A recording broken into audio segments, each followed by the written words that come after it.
Why does Mega Man have green hair now? Nice.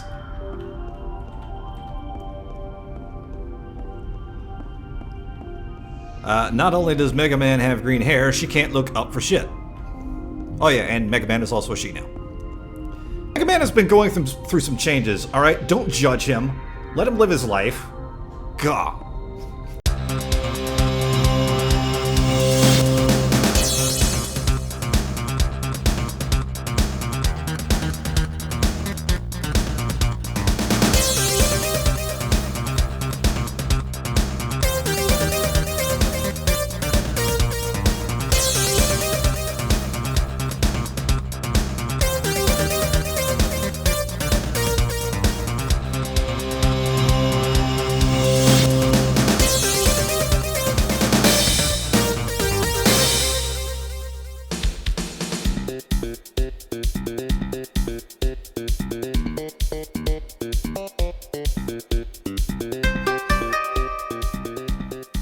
You know, as I sit on my arse, stare at the wall, and contemplate life, the universe, and everything, as I'm often wont to do these days, it occurs to me, in the previous 36 episodes of this show, all the games I've reviewed have come from Steam or GOG, or both. Now, they both have their own strengths and weaknesses. GOG has some games available on its site that Steam does not, although lately Steam does seem to be getting better in that regard. But I don't really like reviewing a game that's exclusive to GOG, because when you're doing a review there, or posting a review, there's no way to embed a link to your video, and also there's no easy way to get a refund with GOG, at least not the last time I tried it. Whereas on Steam, it's very easy to get a refund. But lately it seems like that's about the only good thing about the platform, so I thought it might be time to try and broaden my horizons a little bit, and look for other sources for good, cheap games, and today's entry seems like it could just be a strong contender. Enter Galaxy Ranger Luna, a game which, much like MacBat 64, which I reviewed for the Platformers episode of QuickTime Event, is a callback to the good old days of the 64-bit era. And you won't find this one on Steam or GOG either. It's available only on GameJolt or itch.io. Or itch.io, I'm never really sure which. I'm just going to keep calling it itch.io until somebody yells at me. And even then, I'll probably still call it itch.io. Anyway, even the pricing is different to anything I've done before on this show. It's listed on both sites as name your own price, which means you could pay as little or as much as you want for it. So, you could technically pay absolutely nothing for it and get a free demo out of it before you decide whether you want to keep it and pay for it. Or, if you felt so inclined, you could pay $100 for it. Hell, you'd probably still get a better product than anything you'd get in the AAA side of things, so maybe that's not as insane as it sounds. But on both GameJolt and itch.io, it has a suggested minimum price of $5, and that, if we assume that you're going to want to pay something for it and treat that as its official price, puts it within the budget for this show. So let's find out if this 64-bit trip down memory lane is worth a $5 price tag, shall we?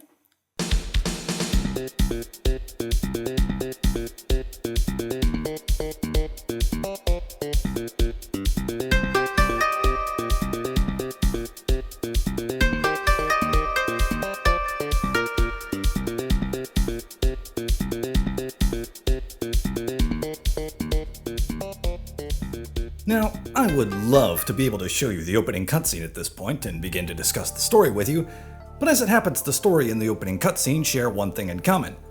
They're both practically non-existent. The only reason I don't have footage of the opening is because I had to sit through it when I tested the game to see if it would work, and as a rule, I don't have my recorder going when I'm testing a game, and from the looks of things, once the opening plays, there's no playing it again. I even tried the old uninstall reinstall with no success. Upon reinstalling, I simply started right where I left off. However, I did watch a couple of playthroughs on YouTube, and as it turns out, I didn't really miss all that much. The opening you get is less of a cutscene and more an in-game trailer, showing a few captions overlaid on action sequences. You're told that on date 653, and I'm not sure whether that's the equivalent of a year or some other period of time like a star date, the Zagreus star cluster is invaded by a race of insectoid aliens known as the Zomic Empire, and that, in this dark time, a new hero will stand. Now, I haven't played through the whole game, but in the almost 3 hours that I did play, the story never really got much more in-depth than that. You'll find the occasional NPC that might have a line of dialogue or two to toss in your general direction, and after completing a world for the first time, you'll more often than not see a cutscene with the big bad of the game doing his best impression of Dr. Claw. Or indeed, King K. Rool if we want to stay within the realm of the N64. I'll give it one thing. Everything in Galaxy Ranger Luna, or Super Galaxy Ranger Luna 64, if we're to go by its title on its store pages, definitely nails the 64-bit look. From the blocky character models, to the bright white voids in the doors between the areas, even down to limited draw distance. If you didn't know this game was made less than a year ago, you'd have no trouble believing it was an actual N64 title.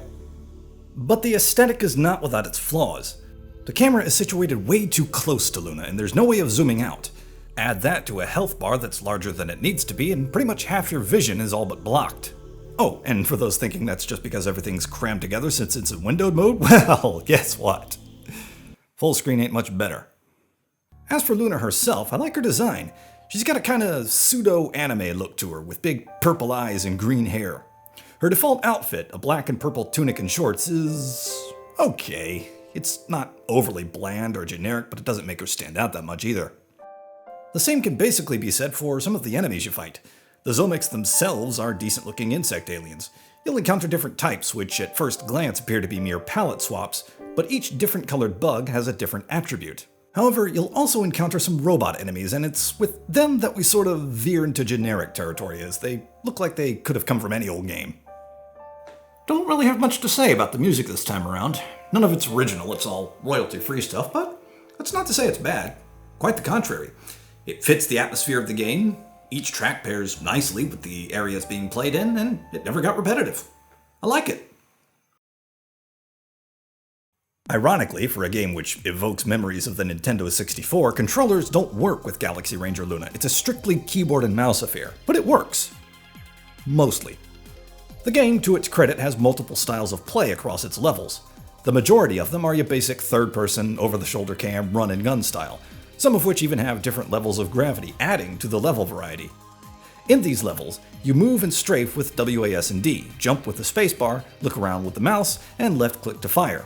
Provided you have the right weapon, you can even zoom in with the mouse wheel. So as you can see, a very un-Crusader-like control scheme, i.e. nice and simple. However, its execution is still flawed in a couple of places. Firstly, Luna's vertical range when trying to aim with the mouse is so severely limited, to the point where if an enemy is shooting at you from a ledge above you, the only way you can even hope to hit him is to back way the hell up. The problem with that is, due to the way they fire, most of Luna's weapons pretty much require you to be up close and personal, as they have either a very limited range or a massive spread. I might also add that regardless of the difficulty of the mission you're currently on, the enemies apparently don't have that problem, as they seem to be able to pick you off no matter where you are or how far away you are. Granted, there are hidden pickups you can find which upgrade some of your weapons, but even though I managed to find a couple of them, to be perfectly honest, I didn't notice any difference at all if there was any. Then there's Luna's jump, which won't work if you try to do it after you've walked off a vertical drop-off like a ledge. And that's perfectly understandable. The only time I can think of that happening in a game is if a character has a mid-air jump, which Luna doesn't. Or at least she doesn't start out with one. If she gets one later in the game, I don't know. The problem is that due again to the extreme close-up camera angle, it's incredibly difficult to judge where a ledge is to time your jump, and in some cases, if you jump too early, you're landing in a bottomless pit. Then you have situations like this level. There are 2 ledges in this room, and you can cross from one to the other by walking atop Luna's ship. But the wings of the ship are sloped and at different angles, which means multiple small drops, leading to frustrating instances of a jump not registering while you're walking on an otherwise solid surface. So you have to break your flow by stopping, jumping, and then continuing to move. All while constantly being shot at, I would add. Oh, and by the way, you have to play this level several times. At least 2 of the worlds in the game break up the run-and-gun playstyle by introducing new mechanics. On this world, almost entirely covered by water, you're zooming around on a sort of hovercraft jet ski hybrid. Again, the controls are as simple as can be: W to move forward, A and D to turn, and left-click shoots. But again, we have problems with execution. While the camera isn't anywhere near as close to Luna in this level, the hover ski she's riding on is so massive in comparison to the screen size that, again, seeing enemies is close to impossible. Also, for some reason, the camera on this level is almost constantly shaking. In the third style of play, you actually get to control a freaking mech, which sounds awesome! Except this turned out to be my least favorite playstyle of all. Funnily enough, the problem here is pretty much the exact inverse of the other 2 playstyles. The perspective is first person rather than third, which means you can see as clearly as Johnny Nash after a rainstorm. The controls, however, are confusing as hell, not helped by a tutorial message with not one but two typos. W and S move you forward and backward, space jumps, and the left and right mouse buttons fire different weapons. Sounds simple enough, right? Now the befuddling bit, turning. Unlike before, it's not as simple as using A and D to turn or strafe left and right. You see, rather than just controlling the whole mech at once, you're actually controlling two separate parts simultaneously, the torso and the legs. If you're moving in a straight line and you press, say, the D key to turn right, your legs will rotate to the right for as long as you hold the key down, but to actually face that direction as well, you have to move the mouse to the right at the same time. It's such a counterintuitive control scheme, especially when compared with the other two playstyles where all movement is handled with WASD. Add to that how slowly the mech moves as opposed to the fast pace of the other worlds, and it's just such a jarring transition into a playstyle that didn't need to be all that different. Wonky camera and controls aside, the actual gameplay itself is pretty decent. You start the game in Luna's sleeping quarters, which serves as a sort of miniature hub area, and you also return here after finishing a level. Here you'll find ammo for your first gun, a basic pistol, some small health pickups, and a stat screen showing your high scores for each world. The bed along the left wall can be used to save your progress, though really it's a bit redundant as the game auto-saves after each level anyway. There's also a wardrobe on the right and a computer screen on the back wall, but I'll talk more about what those are for later. Lastly, there's the door to the cockpit. Enter it, and you'll be at the level select screen. When you first crank up the game, you'll only have one level available to you. Finishing that level unlocks a few more, and you can gain access to even more by surviving random encounters with Zomic raiders. Told you you'd have to play that level multiple times. Selecting a level is as simple as using the mouse to point the ship at a planet and click to travel there. Hovering over one before clicking will give you a difficulty rating, shown both next to the planet and on a display in your cockpit, and in at least one instance they can actually conflict with each other. The display will also show a bit of text describing the mission to you, though it basically serves as flavor text, as most of the levels play fairly similarly. Get from point A to point B, kill all the enemies in your way, and fight a boss at the end. But don't take that as meaning that the game is repetitive. Far from it. Even ignoring the varying gravity and the different playstyles, each world looks and feels distinct from the others, and there are other things to help break up the monotony as well. For instance, one world has an optional side quest involving rescuing citizens who have gone into hiding, with a weapon upgrade being awarded for finding them all. Another world has you going through a lost woods-like maze in order to reach the end. Meanwhile, all of the levels have hidden collectibles, which come in two varieties. One will give you a new outfit, which you can try on by entering the wardrobe back on Luna's ship. The other gives you a secret code, which you can enter on the computer screen in the ship to change something in the sleeping quarters, such as what weapon ammo or what size health pickup is available. Speaking of weapons, there are a total of 5 at Luna's disposal. You start out with a basic pistol with short range and a massive spread, and you gain access to the other 4 by simply picking up the appropriate ammo. The second weapon is the heat shotgun, which to me is the most useless of the 5. It fires 5 bullets in a wide spread, which gets wider as it goes. Much like the pistol, its range is not the greatest, and unless you're firing it at point-blank range, you're more than likely going to miss, as there's so much space between the bullets that most enemies can fit right through the gaps. Next, there's the auto-pulse pistol. This is the one I use the most. It's similar to the regular pistol, but fires in bursts of 3, and seems to have a longer range than the normal version. Next is the assault rifle.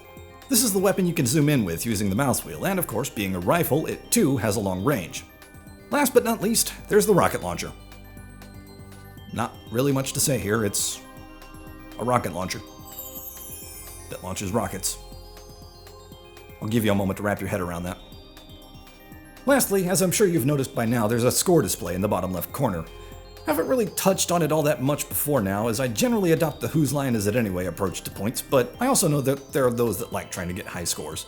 You can get points by killing enemies and by finding point pickups scattered throughout the levels. Your score gets reset to 0, however, if you die at any point, but I mean, come on, and a game as innocent looking and as charming as this, I mean, it's not like dying's all that big a deal, right? Yeesh, that took a dark turn. Super Galaxy Ranger Luna 64 sets out to recapture the memories of the Nintendo 64 era, and I think, for the most part, it succeeds. The look is dead on, the music fits perfectly. About the only thing it's lacking to complete the nostalgia trip is gamepad support. It's a nice, simplistic game with plenty of content.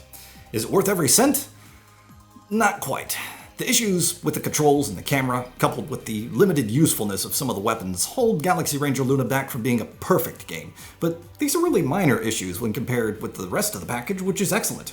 And of course, the name-your-own-price aspect essentially gives you a free demo out of the deal. So while Galaxy Ranger Luna might not be worth every cent, it is still, most definitely, worth a look.